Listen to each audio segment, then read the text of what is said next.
जय माता दी सभी को। मैं स्नेहा शर्मा। मैं आज एक नए वीडियो के साथ आप लोग के सामने आई हूँ। तो जो आज का टॉपिक है वो है करण पिशाचिनी साधना।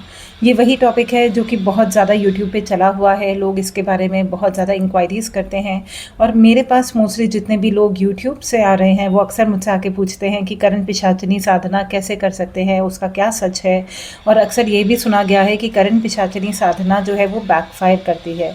पिशाचिनी आपको खाना शुरू कर देती है, आपकी बॉडी को यूज़ करना शुरू कर देती है।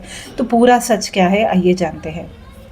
जब हम करण पिशाचिनी साधना के बारे में बात करते हैं तो हमें ये जानना ज़रूरी है कि ये एक सात्विक साधना है और आप इसको बहुत आसानी से गृहस्थ में रहते हुए पूरा कर सकते हैं। करण पिशाचिनी साधना के 4 से 5 चरण होते हैं। उसमें वशीकरण चरण होता है, उसमें भूत भविष्य वर्तमान जानने का वो होता है, चरण होता है, उसमें वाणी सिद्धि चरण होता है, उसमें आत्म सिद्धि चरण होता है।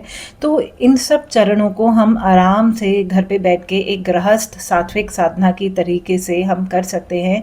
उसमें कोई खराबी नहीं है, कोई वो आपको बैकफायर नहीं करेगी, कोई सिद्धि शक्ति आपको खाने नहीं आएगी। उसमें बस एक ही कैवियट है और उसके बिना ये साधना नहीं हो सकती।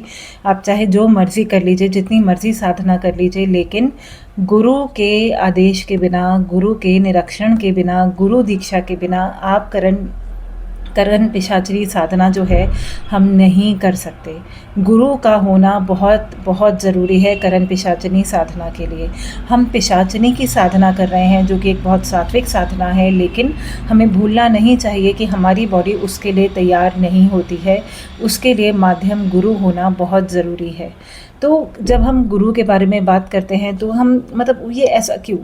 ऐसा इसलिए क्योंकि जब आप बिना गुरु के ये वाली साधना को करेंगे, इनफैक्ट आप जब बिना गुरु के अपनी सिद्धि शक्तियों को यूज़ करते हैं तो सिद्धि शक्तियाँ बैकफायर करती ही करती हैं। और सबसे आसान ज़रिया जो उनका बैकफायर करने का होता है वो होता है आपके शरीर को यूज़ करना, आपके शरीर को खाना। तो आपको पता होना चाहिए कि इस सिद्धि शक्ति के बहुत सारे नेगेटिव हो सकते हैं अगर आप गुरु के माध्यम से इस साधना में आगे नहीं बढ़ रहे हैं। मैं बिल्कुल करण पिशाचिनी साधना भी कराती हूँ, लेकिन उसके लिए पहले मैं ये देखती हूँ कि सामने वाले को उसकी ज़रूरत भी है कि नहीं है, क्योंकि हम इस साधना को एक बेस बनाने के बाद ही करते हैं। आपका पर्पस होना चाहिए, क्यों करना चाहते हो, आप इसका यूज़ कैसे करोगे, ये सब पता होना चाहिए। दूसरी बात ये होती है कि करण पिशाचिनी साधना के लिए हमें ज़रूरी है कि हम एक होता है ना, अपना बेस तैयार कर लें, अपने इंटेंट को अच्छा कर लें। जब तक आप लालच के पीछे इस साधना को करेंगे तो आपकी जो सिद्धि शक्ति है वो इतनी जल्दी फलित नहीं होती है। आप बार बार साधना करेंगे लेकिन वो फलित नहीं होती है। तो गुरु की आज्ञा, आपकी इंटेंशन क्या है इस साधना को करने के लिए, वो बहुत मैटर करता है।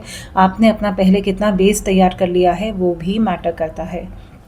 आई होप ये क्लियर हुआ होगा।